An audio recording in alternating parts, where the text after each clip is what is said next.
Leo returned to his hotel suite feeling adrift. It was a sterile space of brushed steel and gray upholstery. The sprawling lights of Los Angeles, a cold, glittering tapestry beyond the floor-to-ceiling windows. He couldn't shake the director's utter lack of surprise. How could he have watched Julian's on-set behavior, the subtle touches and lingering glances, and remained so placid? Unless the director wasn't seeing it for the first time. The thought settled in Leo's mind with the weight of logic. The director, the ultimate authority on set, must have noticed everything long ago. He had simply grown accustomed to it. That had to be the explanation. The small piece of settled reasoning was a relief, and Leo headed for the shower. Emerging in a cloud of steam, he saw his phone lit up with a series of messages from Alex. The tone was acrid. Alex was a fount of industry gossip and grievances, and tonight was no different. He sneered at Leo's previous claim of being an equal partner in the publicity campaign with Julian. Alex informed him that Julian was the sole architect of their on-screen chemistry. He then complained bitterly that Julian was now dispensing his wisdom to others, specifically another actress, Chloe. The messages were dripping with a unique blend of envy and accusation. Leo texted back a terse demand for him to speak plainly. A moment later, his phone buzzed with an incoming video call. Alex's face appeared, grainy and framed by the depressing beige walls of what looked like a roadside motel. Alex's own accommodations were usually palatial. He complained that the production he was visiting had booked everything up, leaving him with the last shoddy room. He quickly got to his point, his voice tight with frustration. He asked if Leo had any influence over Julian and if he could possibly persuade him to stop coaching Chloe on how to manufacture a believable on-screen romance. Leo was taken aback. The idea of Julian and Chloe collaborating in any capacity was unexpected, though he knew they were both represented by the same agency, Sterling Entertainment. He feigned a casual interest, laughing softly as he questioned how Alex knew the details. He wondered what kind of advice Julian would even give. Julian had tutored him in acting, but the mechanics of a PR relationship had never come up. Alex scoffed, perplexed that Leo, Julian's scene partner, seemed so out of the loop. He explained that Julian's advice to Chloe was simple. If you don't know how to create the illusion of a relationship, just stay in character. Embody the role completely. It would not only feed the fan base but also deepen one's own understanding of the character. The casual confidence on Leo's face froze, then shattered. A deafening clang reverberated in his skull. It was as if a truth he'd painstakingly constructed had been revealed as a stage set. He recalled Julian's words to him on that small boat, the advice to fully immerse himself in the character as a shortcut to improving his craft. He remembered the director's persistent, almost paternal S, which Leo had misinterpreted as admonitions against falling for Julian. The director hadn't been protecting Julian from him. He had been trying to protect Leo from his own delusions. What Leo had perceived as a subtle, intricate seduction was nothing more than an acting exercise. Julian wasn't trying to ensnare him. He was simply playing his part, meticulously providing material for the fans. Alex's voice droned on, oblivious to the storm he had unleashed. He mentioned that Julian had even initially mistaken Leo's own genuine advances, the hand-holding, the intimate gestures, as Leo finally getting the hang of their manufactured showmans. Leo felt a wave of hollow disappointment wash over him, leaving his mind in chaotic disarray. He barely registered the rest of Alex's complaints. After the call ended, he noticed a message from Julian, sent 10 minutes prior. It was a simple, vulnerable request. Julian had suffered another nightmare and asked if he could sleep in Leo's bed.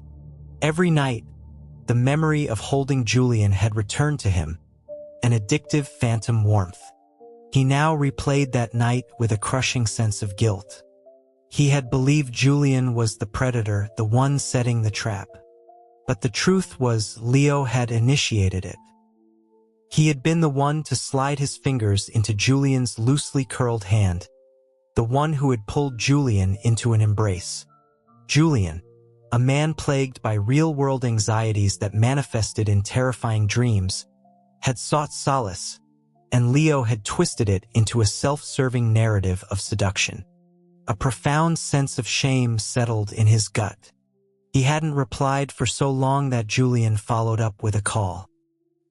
His voice was unchanged, devoid of any knowledge of the turmoil he had caused. He repeated his question, a tentative plea to share the bed. Inside his own suite, Julian was curled on the sofa. The heavy blackout curtains were drawn back, allowing a river of moonlight to flood the room. He was wrapped in soft, loose-fitting white pajamas, waiting. A minute passed. Then he heard a soft knock at his door, and his phone lit up with a new message. It was from Leo, a simple statement that he was on his way to get him. Julian didn't move. He tucked his feet further into the voluminous pant legs, his long toes pale in the moonlight. Leo waited outside, the silence amplifying his guilt. Each passing second felt like an accusation. Finally, unable to bear it any longer, he knocked again, this time with more force. The door swung open under his hand. He hesitated for a heartbeat, a strange premonition stirring within him, before stepping inside. He found Julian just as he'd imagined, a figure bathed in lunar light. Leo stood over the sofa, looking down. Julian looked up. In that moment, Leo should have held all the power, towering and solid, while Julian was curled and pliant. Yet the opposite felt true. Julian shifted slightly, his gaze holding Leo's for a long moment before he spoke. His voice was raspy, thick with sleep and something else, a low tremor of disappointment. He murmured that he had started to think Leo wasn't going to let him come over. The sound, so at odds with his delicate appearance, was unexpectedly alluring. Leo opened his mouth to speak, but no words came. His jaw tightened, the sharp line of it stark in the dim light. Faced with this ethereal creature, all his sharp edges seemed to soften and dissolve. He was overcome by a wave of tender resignation. He bent down, his arms wrapping around Julian. For a few seconds, he paused, inhaling the familiar scent he was powerless to resist. He closed his eyes. A weak, desperate thought flickered through him. To just pass out now, to let unconsciousness claim him and end the struggle. To collapse right there on top of Julian regardless of the consequences. As if sensing his turmoil, Julian didn't rush him. He rested his chin on Leo's shoulder, his fingers lightly gripping the fabric of Leo's sleep shirt. He took a soft breath, just audible enough to make Leo's nerves sing. Julian whispered that Leo looked handsome in black silk. Leo's jaw clenched. He questioned if Julian had forgotten he was a man. Julian's reply was stern, though his expression remained languid and tired. He asked if Leo was mocking him. Of course he was a man. With a surge of frustrated energy, Leo lifted him from the couch. He demanded to know if Julian was unaware of how volatile men could be in the dead of night, how easily provoked. Julian feigned innocence, asking if he had done anything provocative.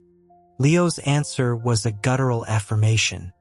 Julian pointed out the hypocrisy, reminding Leo that during the day he'd practically forced Julian to compliment his wardrobe, yet now a simple compliment about his pajamas was considered a provocation.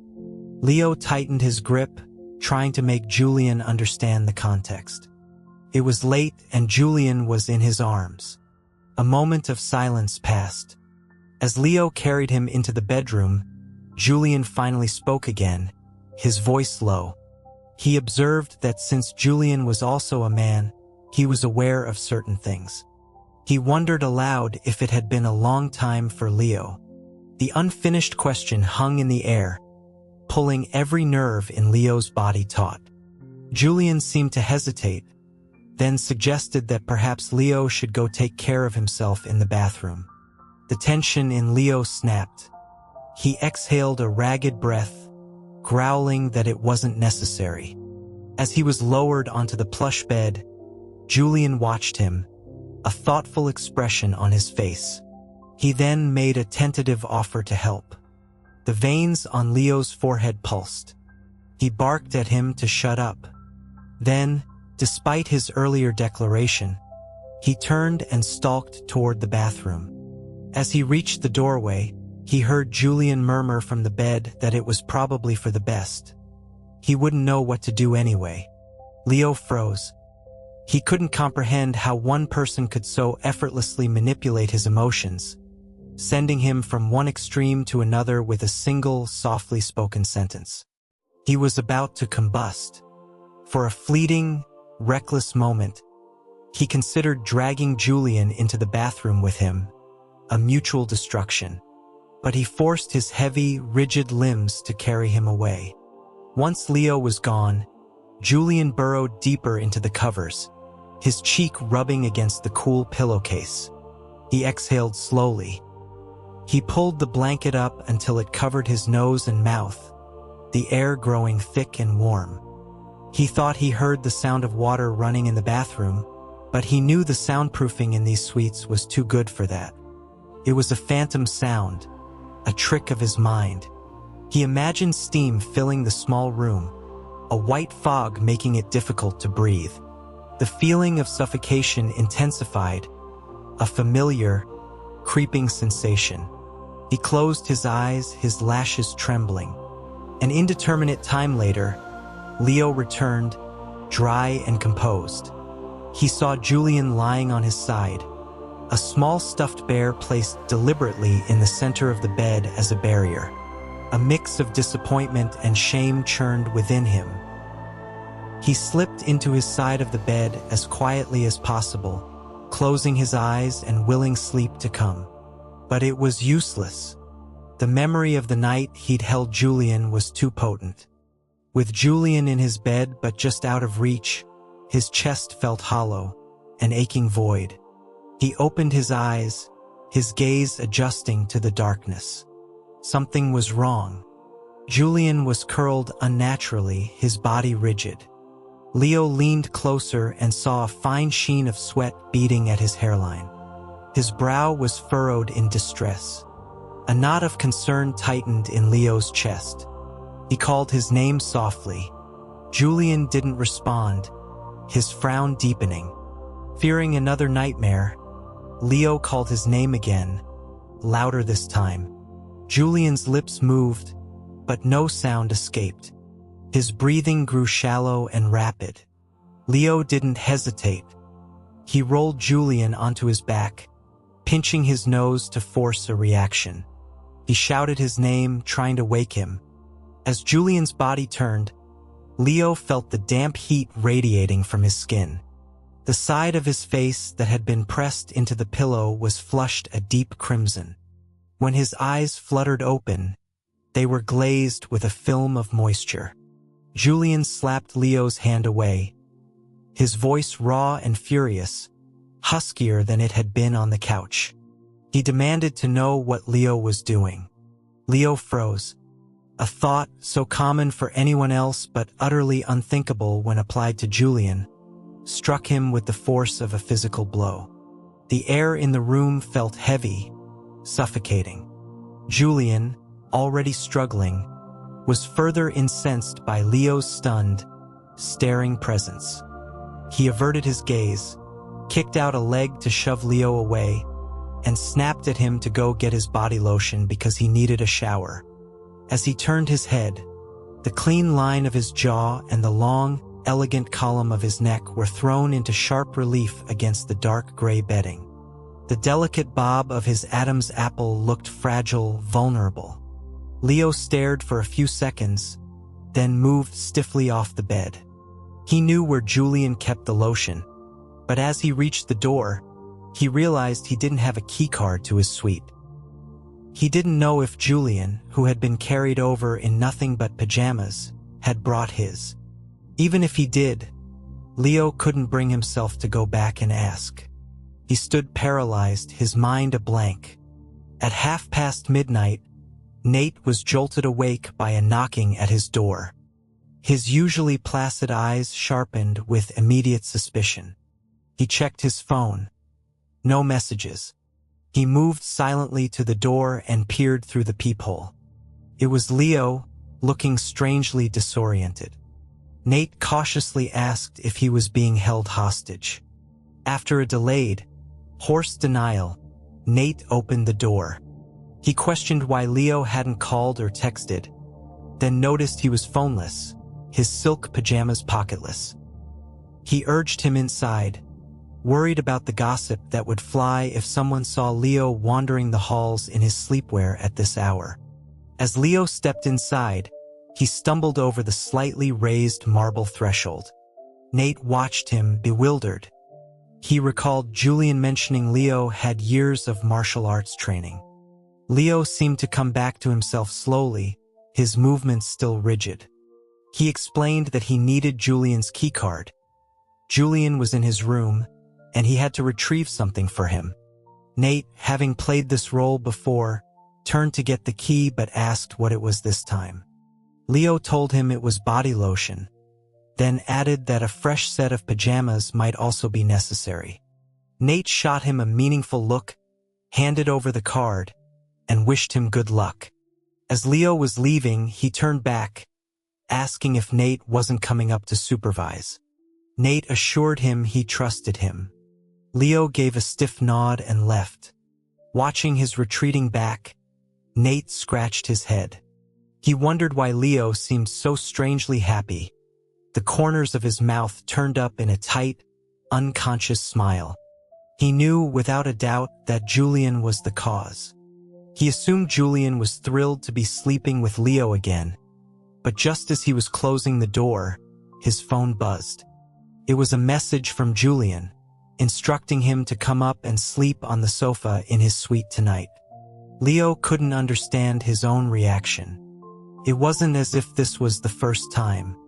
The previous time Julian had showered in his room, it had been a suspicion confirmed by a casual admission. Julian's nonchalance had made Leo assume it was an insignificant matter to him, something that came and went as easily as a passing thought for the reserved, untouchable man. He had never imagined witnessing it would be like this. He had always believed he was the only one completely ensnared, while Julian remained coolly in control, pulling the strings. He replayed the evening in his mind. Julian had been calm before Leo went to the bathroom, but had been struggling upon his return. Could it be that Julian was affected by him too? A fierce, exhilarating hope surged through him. He bit his lip to suppress a sudden, overwhelming wave of joy. Just then, Nate appeared, having followed him up. Leo didn't question it. He asked to borrow Nate's phone to call Julian. Nate, confused, complied. The call connected almost instantly. Julian's voice came through, asking what was wrong. But then he paused. A subtle shift in the air, a mere breath, was enough for him to know it was Leo on the other end. Leo's voice was low and gentle. He told Julian not to take a cold shower, he would catch a cold. He added that he would sleep in Julian's room tonight, and that Nate should stay with him. A barely audible hum of agreement came from the other end. In the end, all three of them were displaced. Leo spent the night on the sofa in Julian's suite, the lingering scent of him a sweet torture that kept him from sleep. Nate, expressionless, took a change of clothes and toiletries to Leo's room to sleep on his sofa. He found Julian just out of the shower, his face betraying nothing. Still, Nate was perplexed. He couldn't believe Julian had sent him up, squandering such a perfect opportunity. Julian, busy drying his hair, ignored him. Nate pressed on, wondering if Julian had gotten scared. Julian sighed. It had been over 2 months, with only a few on-screen kisses. He wasn't a saint. If anything, he was afraid of himself, afraid of derailing his own meticulous plan. He had overestimated his own control and underestimated Leo's effect on him. Nate, with practiced ease, snapped a photo of Julian and posted it to his private social media with a caption about wanting to fall in love. Then, he earnestly advised Julian to drop the act. He was certain Leo was already deeply in love with him and that they should just start their relationship. Julian's hands stilled. He confessed to Nate that this was the most important gamble of his life. Seeing his resolve, Nate dropped the subject. Julian tossed him the towel, remarking that the plan was set to conclude by the end of the shoot anyway. It wasn't long now. From the moment he'd accepted the role, he knew this was his best, perhaps only chance. Once filming wrapped, their professional paths would diverge, and opportunities to even see each other would become scarce. The next morning, Leo woke at his usual time. He had Nate bring him a change of clothes and his phone. Knowing Julian would sleep in, he went straight to the set after his morning run. He found the director sitting alone and sat beside him. The director asked why he was there so early. Leo ignored him, frowning at his phone. The director, curious, leaned over and saw Leo was looking at a GIF of the latter scene. The director sighed wistfully, remarking that Julian was the most dedicated actor he had ever worked with. So that was it. The director truly saw it as professionalism. Leo wondered if he was the last person to understand the truth. He asked if Julian was aware that this footage was being circulated. The director gave him a look that clearly questioned his intelligence. He explained that not only was Julian aware, but it was Julian himself who had suggested using it. Julian understood everything, the director gushed, claiming he could carry an entire production on his own. He recounted how, after the fall, Julian had messaged him to say it was deliberate, an in-character choice to generate material for the fans. He'd even specified which camera angles had captured it best. The director was still in awe. He then excitedly proposed an idea Julian's stunt had inspired, using their extra few days of filming to shoot some short, sweet bonus scenes based on that moment. He asked for Leo's support. Leo remained silent, lost in his thoughts. A soft laugh broke through his stupor. He turned to see Julian standing behind him, a faint smile on his lips. The director, realizing he might have said too much, made a hasty retreat. Julian sat down next to Leo, his head tilted in question. He asked why Leo looked so shocked. Hadn't he known? He wondered what Leo had thought he was doing. Trying to seduce him? Julian's expression grew thoughtful. He mused that since Leo didn't seem to mind being the object of seduction, perhaps he could give it a try. Leo's mind stuttered. He started to protest that he didn't mind being pursued by him. He asked why Julian would want to do that. Julian explained it as an acting exercise. He had spent so long playing the character, he thought it would be a valuable experiment to try a different approach, a chance for a personal breakthrough. Leo's brain raced. This was an opportunity.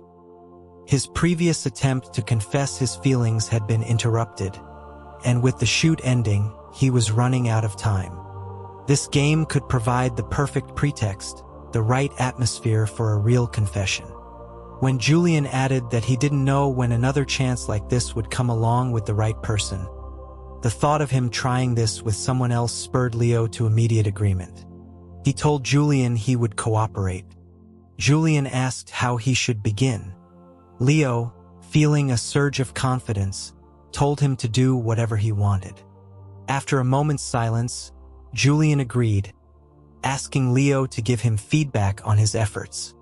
Leo, who had just been wallowing in the disappointment of his one-sided infatuation, was now faced with an unbelievable opportunity. It felt like a sudden, impossible spring in the dead of winter. He struggled to keep his expression neutral, agreeing calmly. He promised to be attentive and to respond. After Julian left for makeup, a smile finally broke free on Leo's face. He was so visibly pleased that Maya, a junior crew member, couldn't help but ask what was going on. Leo's expression immediately sobered. He looked at her with a newfound sense of pity, asking her directly if she also thought Julian was trying to seduce him. Her shocked expression was all the confirmation he needed. He sighed, telling her she was still too young to understand. He finally understood the director's confusion over her reactions. It wasn't that the director didn't understand fandom. It was that he couldn't comprehend how anyone could get so emotionally invested in something so clearly manufactured. Leo stood up, shaking his head with the weary wisdom of a convert, remarking that fan theories were truly foolish. At lunch, Leo boldly joined Julian's table. He no longer needed an excuse. Chris, his assistant, naturally followed, making it a foursome with Julian and Nate. Leo opened with a direct question, asking when Julian was going to start seducing him. Chris nearly choked on his sandwich. He glanced nervously at Julian, half expecting a slap. Julian, however, was unfazed. He replied that any time was fine. He then turned it into a clinical inquiry, asking whether a physical or emotional approach would be more effective on Leo. Nate rolled his eyes.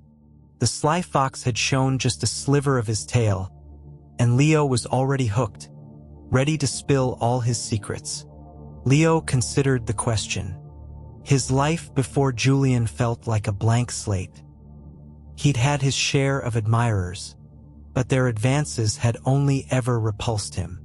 Mentors had earned his respect, but never stirred any deeper feelings. Only Julian was different. He told him that for him, the two were inseparable. Julian noted this, then asked what types of emotions moved him the most. Sympathy, admiration, jealousy? Leo admitted to all but the first. He wanted to tell Julian that, with the right person, any method would work, but he dutifully played along.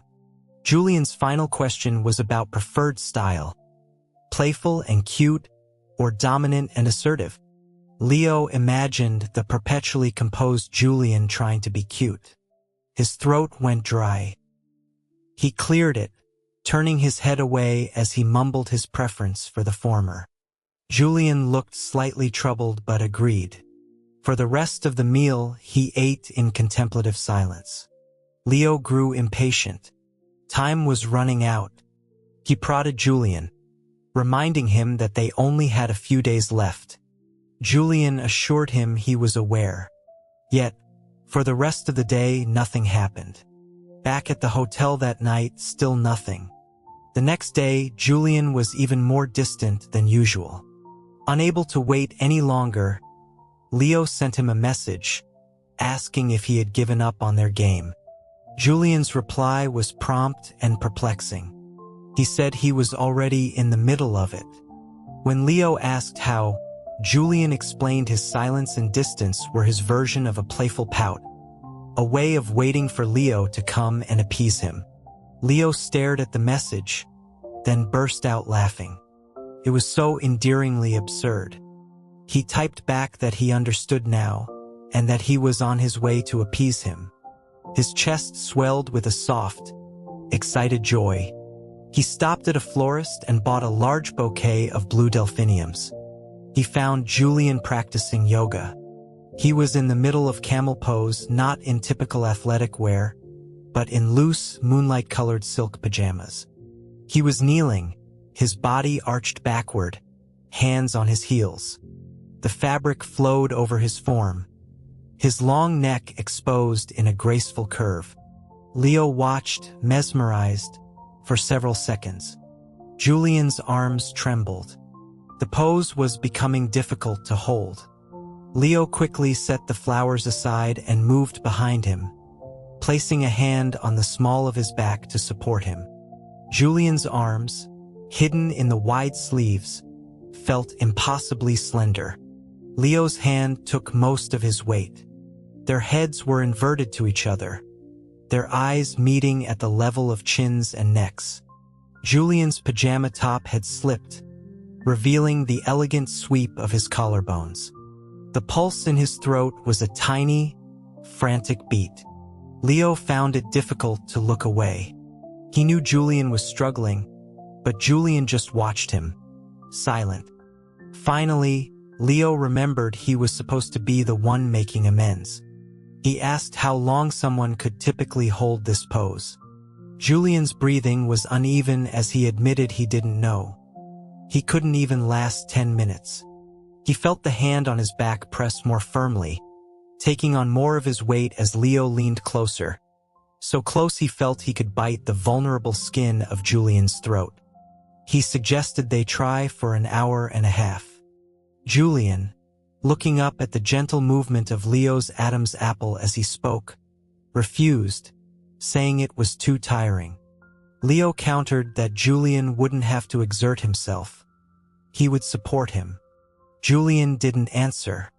He watched Leo's throat for a long moment, then slowly released his hands from his ankles, his body going limp. He was caught and held steady by the hand on his back.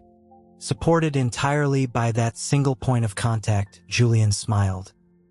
He murmured against Leo's neck that the delphiniums weren't the right kind. They didn't have the right scent. Just as Leo was about to apologize, Julian added that Leo's scent, however, was perfect. He mused aloud about how he could make Leo understand his own scent. The game had barely begun, and Leo was already losing. Julian shifted topics, asking if this was how Leo intended to appease him. Clearly, it wasn't enough. At a loss, Leo suggested they could do partner yoga. Julian smiled and agreed. As Leo helped him up, Julian picked up an iPad and began scrolling through poses, asking what kind of position they should select. Leo, confident in his own physical prowess, had his own agenda. Many of the poses were designed for couples, requiring a level of trust and intimacy he was eager to explore. But his confidence wavered when he saw the image Julian was pointing to. It was a complex acro-yoga pose. He suggested they start with something simpler. Julian agreed, selecting a combination of cobra and chair pose. Leo lay on the mat, and Julian moved around him, making adjustments. A hand on his chin, a foot nudging his legs straight. When Julian's bare foot slid along his calf, Leo's mind flashed back to the scene where he had massaged a cramp out of Julian's leg. Now his own muscles felt weak. Julian fell silent, and Leo could feel his gaze on him, a palpable weight that made his own body tense. Then, a hand pressed down on his lower spine, sending a jolt through him. Julian chided him for being so tense, pressing again and telling him to relax. Leo squeezed his eyes shut, trying to will his body into submission. Julian straddled his legs and instructed him to rise and give him his hands. Leo pushed his torso up, reaching back until their fingers interlaced. As Julian sat back into an invisible chair, their combined strength created a perfect, stable balance. The position stretched Leo's upper body, the muscles of his shoulders and back pulling taut under his shirt. Julian's gaze lingered on the deep hollow between Leo's shoulder blades. Suddenly, Julian pulled, breaking their equilibrium and drawing Leo further back. At the same time, he placed one foot directly into that hollow. The perfect, seamless fit of his foot against Leo's back sent a fresh shock through Leo's system. He asked if Julian was doing the move correctly. He felt trapped, unable to see or move, his nerves on fire. Julian leaned closer, his voice low by Leo's ear. He mentioned that he had read this pose was known to stimulate adrenaline. He asked if it was true. Leo, seizing the excuse for his racing heart, confirmed that it was. The description of the pose had another, more explicit line about its effects, which Julian whispered directly into his ear. Before he had even finished the sentence, Leo's ears were burning. He shifted uncomfortably, his jaw tight, and managed to state that he didn't need any enhancement. Julian asked how he could be so sure. Leo insisted that he just knew. Then he realized his hands had been maneuvered together. A soft, rustling sound followed, and he understood a moment later what was happening as a silk sash was tied around his wrists. It was the sash from Julian's own pajamas. He glanced over. The robe was now gaping open. With a calm, unhurried grace, Julian began arranging the delphiniums in a vase. With his sash now binding Leo's hands, his robe remained open, revealing glimpses of smooth skin with every movement. As he worked, he shook each stem, causing a shower of pale blue petals to rain down, some catching in the opening of his robe, stark against his skin. The sight was an excruciatingly beautiful torture. Leo closed his eyes, grateful that his hands were tied. When he finished, Julian asked for his performance review. Leo used a bit of leverage to free his hands and sat facing him, the sash in his hand. He asked if this was Julian's idea of being playful. He let out a breath, his voice rough. Before he could say more, Julian interrupted, explaining that this was the opposite of being playful. He had heard that men were often contrary. Leo sighed in resignation. He leaned forward, threaded his hands around Julian's waist, and retied the sash, carefully closing the robe. He then gently brushed the petals from Julian's clothes. He declared the warm-up over and that it was time to try the pose Julian had originally wanted. The complex pose was a true test of strength. Leo positioned himself, telling Julian to climb on carefully. Julian hesitated, then Leo lowered his body to the mat to make it easier for him, a move that would make lifting them both even harder. Julian climbed onto his back, his body fitting perfectly against Leo's broad frame. As instructed, Julian rested his cheek against the back of Leo's head and wrapped an arm around his neck. The sensation of Julian's warm breath on his scalp made Leo's muscles clench. He slowly began to push up, his arms straining but steady. There was no wobble, no sign of weakness. Julian felt completely secure, as if held by a platform of solid muscle. He tightened his hold, inhaling the familiar warm scent of Leo's shampoo. He bent his leg back, touching his foot to his head, completing the pose. They had done it. For Leo, every second was an agony of restraint. The pressure of Julian's body, the feeling of near suffocation from his arm, the tickle of his breath. The moment the count was over, just as Leo was about to release, Julian shifted. He turned his head and pressed a soft, lingering kiss to Leo's hot, flushed ear. He murmured an apology for tying him up and stepping on him. The gentle fire on his earlobe engulfed his entire body. Leo forgot to breathe, then choked on a sudden cough. His arms gave out. In the split second before they collapsed, he twisted to shield Julian, taking the brunt of the fall himself. He pushed himself up, dazed, and stared at Julian. His throat worked, but it took 2 tries before he could speak. He stated, his voice hoarse, that Julian had just kissed him. Julian asked for his feedback. Leo stared at him, incredulous. He asked what kind of feedback he expected. After a long, charged silence, Leo managed a single, choked word, "Good." He then instructed him that if he was going to be playful, he should do it face to face, not from behind. Julian met his gaze, his own eyes wide and sincere as he asked Leo not to be mad at him. Leo fought the urge to melt, his expression remaining hard. He challenged him, asking if he wasn't going to kiss him again like before. Julian's eyes dropped to Leo's ear. He noted how red it was, wondering if it was too hot to touch. Leo felt a fresh wave of heat, a mixture of anger and arousal. He was about to explode. Just then, Julian moved, rising to his knees and pressing his hands to Leo's shoulders. He leaned in, his nose brushing against Leo's, their breath mingling. His fingers trailed down Leo's neck, coming to rest over his Adam's apple, stilling its frantic movement.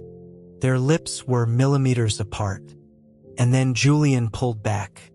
He held up a single, crushed blue petal he'd plucked from Leo's shoulder. "Look," he said softly. That was it.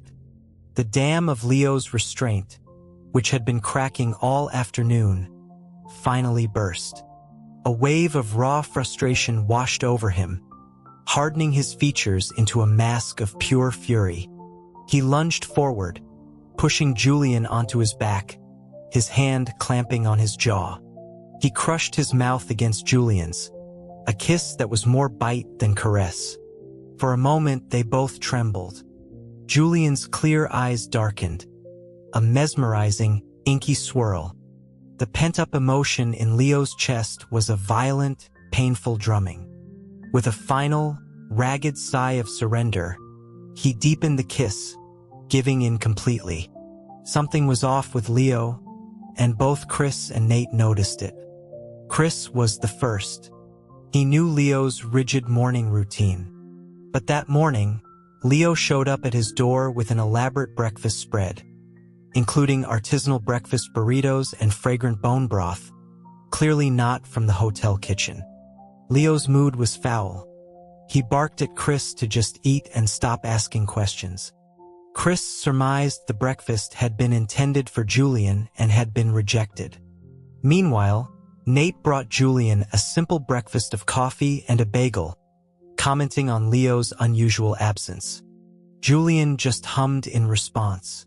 Nate, ever mischievous, poked at him, asking if his grand plan had finally backfired. He gloated that he had warned Julian not to push his luck. On set, their paths crossed. Julian offered a cool, level gaze. Leo flinched, his eyes darting away from Julian's lips. He quickly changed direction, a muscle twitching in his jaw. Nate, trailing Julian, was baffled. He remarked that Leo seemed almost afraid of Julian and wondered if Julian had bullied him. Julian just laughed, a short, sharp sound, and took a sip of water, then hissed in pain. It wasn't the temperature. He gently probed the inside of his mouth with his tongue. The sharp sting from where his tongue and the roof of his mouth had been bitten brought back the memory of the previous night with a dizzying rush.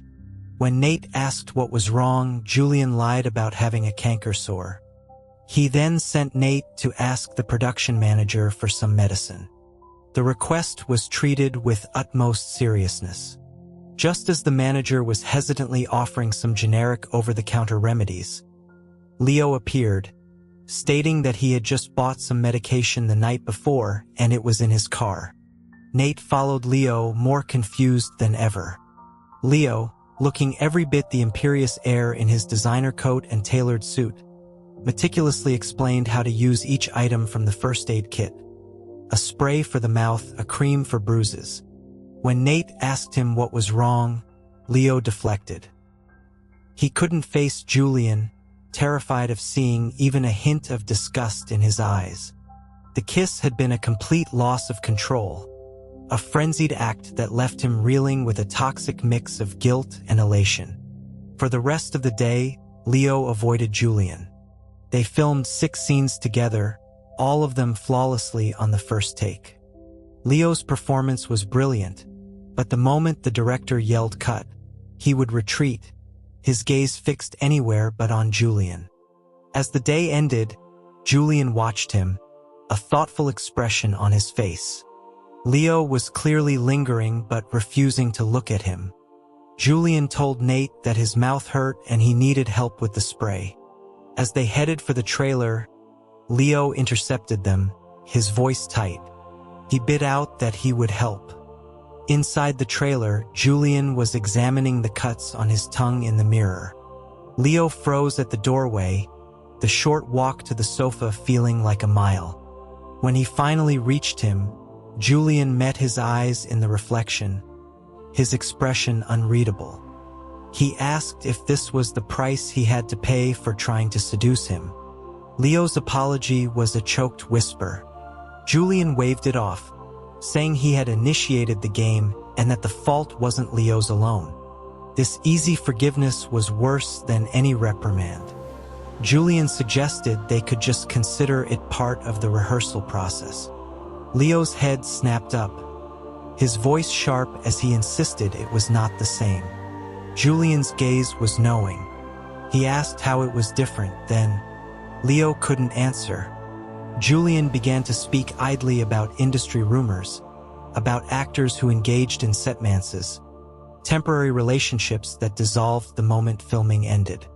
Leo's face hardened, a cold fury rising in his eyes. He demanded to know what Julian was implying. Julian looked at him, his expression one of detached curiosity, and asked if he wasn't simply stating facts. Leo turned and stormed out of the trailer. The moment he was gone, a slow smile spread across Julian's face. He turned back to the mirror, a spark of pure delight in his eyes. He began to count silently. He hadn't even reached 100 before the trailer door opened again and Leo returned, his face a thunderous mask. He snatched the medicated spray from Julian's hand and ordered him to open his mouth. He saw the raw, swollen marks on Julian's tongue. As he went to spray the medicine, the tip of Julian's tongue trembled. Leo's grip on his chin tightened instinctively. Julian winced, telling him to be gentler. Leo looked down and saw the red imprint of his fingers already forming on Julian's pale skin. He cursed under his breath, wondering what fragile material Julian was made of. He reapplied the spray, his own jaw clenched. The cold medicine made Julian flinch, his tongue trying to retreat. Leo held him steady, his thumb now hot against Julian's skin.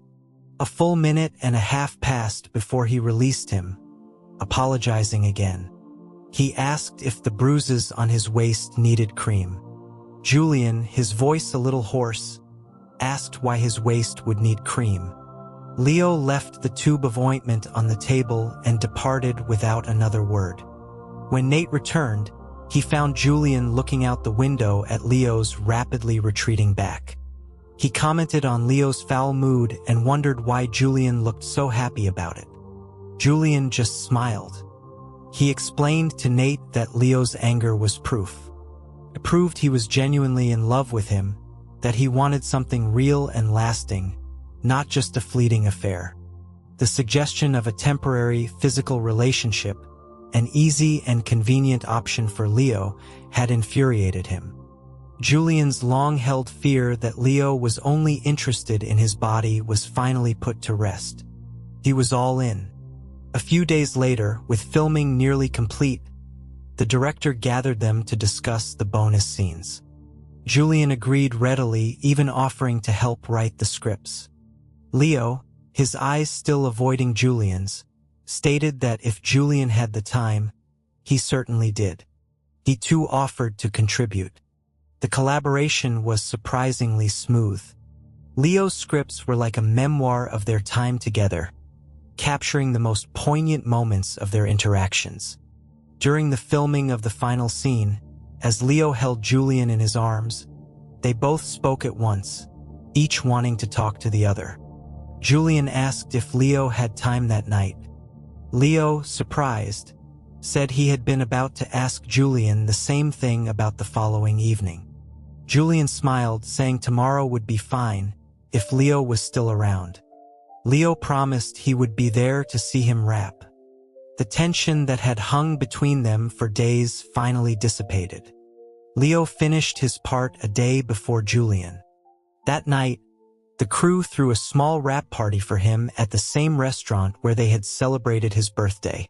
Someone noted happily that this time, Julian was present to make up for his previous absence. Julian smiled, remarking that he had heard the food here was excellent. Several people glanced knowingly at Leo, who just smiled and studied his menu. He knew perfectly well that he was the one who had told Julian. Across the long table, their eyes met for a fleeting second. The boisterous energy of the room faded into a dull hum. All Leo could see was the smile that played on Julian's lips, and he was filled with the strange, intoxicating feeling that they were already in a relationship. As the night wore on, the alcohol flowed freely. Julian, who rarely drank, accepted a glass to toast Leo. As he raised his glass, Leo reached across the table and gently tapped the bottom of it, raising it higher than his own in a gesture of respect. Julian looked at him, a flicker of surprise in his eyes, before offering a toast to his future success. Leo's face was alight with a joy he couldn't contain. Julian had 2 more drinks after that. When it was time to leave, Leo noticed a slight stumble in his step and insisted on seeing him back to his room. Inside the suite, Julian's intoxication was more apparent. His eyes were bright, his cheeks flushed. He grabbed the sash of Leo's coat, pulling him close. He asked if Leo was in love with him. Before Leo could react, Julian buried his face in his chest and whispered that he loved him too. Leo's world stopped. His heart hammered against his ribs. He managed to ask, his voice a raw croak, if Julian really meant it. Julian nodded against his chest, his voice sleepy. He said of course he did. He'd liked him for a long time.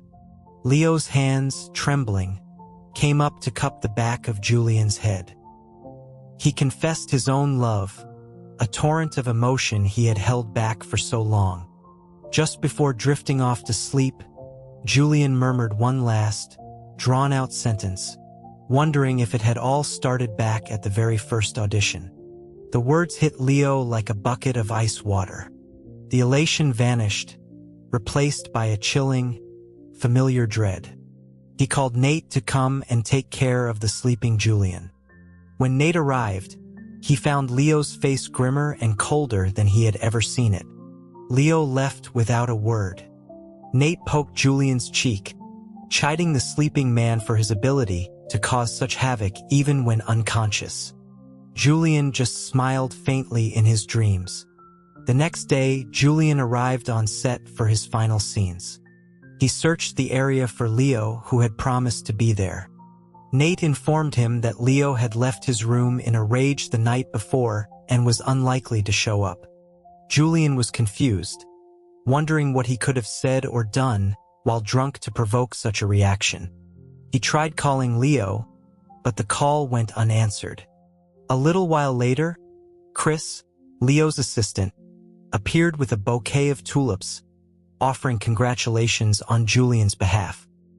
He explained that Leo was still sleeping. He'd had to pick him up from a club at 4 in the morning. A few minutes later, Chris received a text and excused himself, saying Leo was packing to leave. On the way out of the city, Leo stared back at the hotel until it disappeared from view, a crushing weight settling in his chest. A text from Chris arrived on Julian's phone. They had an urgent matter to attend to and had to leave, but would see him again soon. Julian stared at the message, a deep frown creasing his brow. He sighed. Alcohol was clearly a mistake. 3 days after the shoot wrapped, Julian learned from his agent that Sterling Entertainment was undergoing a major leadership change. The next day, his agent called again, his voice frantic. He had heard a wild rumor that the new CEO was Leo. Julian confirmed it wasn't a rumor. He had suspected as much. He just hadn't expected Leo to take a position at the subsidiary rather than the parent company. His agent was apoplectic, realizing his own chances for a promotion had just evaporated. Nate, who had been listening, was stunned. He couldn't believe a former pop star with no corporate experience could run a company like Sterling. Julian simply smiled, remarking that people would be surprised what Leo was capable of. On his 5th day of rest, Julian returned to the company headquarters for a reception welcoming the new leadership. He saw Leo almost immediately. He stepped into the elevator just as the doors were closing. Nate deftly pulled Chris out, murmuring about a more interesting elevator elsewhere, leaving the two of them alone. Julian remarked on the familiarity of the scene. Leo ignored him. Julian complimented his suit. He looked sharp and powerful in tailored charcoal gray. Leo's voice was ice. He advised Julian not to speak to his boss in such a flirtatious tone. Julian laughed, a soft, dangerous sound. He reminded Leo of their last encounter, of the bitten tongue and bruised waist, and called him a model employer. Leo's face grew even colder. As Julian reached out to adjust his tie, Leo caught his wrist, his grip like steel. He told Julian that since he already had someone he loved, they should maintain a professional distance. The undercurrent of hurt and anger in his voice was unmistakable. Julian froze for a second, genuinely stunned. The elevator doors opened on the top floor, the executive level, and Leo strode out. Inside his new office, Leo's mood was foul. He demanded to see the contracts of the company's top-tier artists. The outgoing director, Mr. Lee, nervously complied, strategically placing Julian's contract at the very bottom of the stack. But Leo methodically went through every single one, his expression growing darker with each page. When he finally reached Julian's, he flipped to the compensation page. His face contorted with rage. He slammed the folder on the desk, his voice echoing through the office as he demanded an explanation. The world knew Sterling Entertainment for its generous revenue sharing. Yet Julian's contract stipulated a 90-10 split in the company's favor. He was earning less than a trainee. Mr. Lee, terrified, stammered that it was a special contract, signed directly with the chairman, Mr. Sterling, years ago. Leo didn't hesitate. He dialed Mr. Sterling's number, his voice shaking with fury as he asked the man if he had a conscience. He accused him of treating Julian like a slave. Mr. Sterling, on the other end, was apoplectic. He explained that the contract had been Julian's own idea. Years ago, a then 18-year-old Julian had approached him, offering to take only a 10% share of his earnings for 7 years in exchange for one thing: the company's absolute protection from the industry's predatory side, granting him the freedom to act without interference. It was a deal Mr.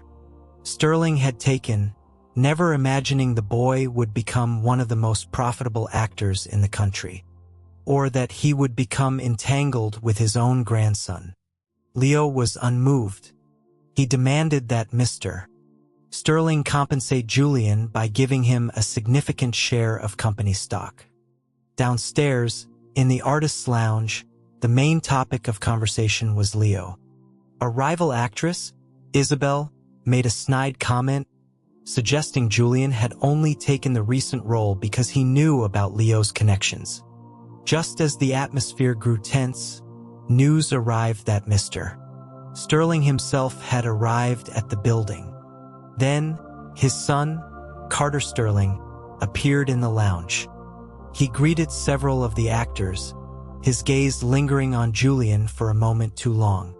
Just then, Leo appeared in the doorway. He ignored everyone else, his eyes fixed on Julian. He told him to come with him. When Julian asked why, his voice laced with amusement, Leo announced to the entire room that Mr. Sterling wanted to give him company stock and they needed to discuss the details. The room fell silent. Everyone stared at Julian, a new, profound respect in their eyes. Back in the elevator, Leo demanded to know if Carter had bothered him. He warned Julian to stay away from him. Julian just smiled, finding Leo's possessiveness endearing. Leo, growing more frustrated by his calm demeanor, finally exploded, asking if Julian was a fool for signing such a terrible contract in the first place. "Are you worried about me?" Julian asked softly. He knew the contract had been his best option at the time, a trade of money for freedom. But seeing Leo's fierce, protective anger on his behalf made his heart ache with a sweet, tender warmth. He teased him, asking why he was so concerned, since Julian had already told him he was in love with someone else. "Do you have to keep bringing that up?" Leo snapped, his face a mask of pain. Julian laughed. He stepped forward, stood on his toes, and pressed a light kiss to Leo's cheek. Leo froze, then his anger surged anew. Julian kissed his other cheek. Just as the elevator doors opened, he looked at Leo's thunderous expression and sighed dramatically, saying it was a pity their time was up. Inside the office, Julian apologized for his impulsive behavior, suggesting Leo should have any security footage erased. Leo shot back a bitter, sarcastic question, asking if he already regretted it. Julian just looked at him, amused. Leo closed his eyes, overwhelmed by a wave of self-loathing. He was consumed by a jealousy so ugly, so raw, it terrified him. And yet, one touch from Julian could still send his heart racing. A dose of sweet poison he couldn't resist. He bit out the words, his voice strained. "Julian, why are you so good at tormenting me?" Julian's playful expression softened. He saw the genuine pain in Leo's eyes. "You're the fool," he murmured. He stepped close, cupped Leo's face in his hands, and pressed his lips to his.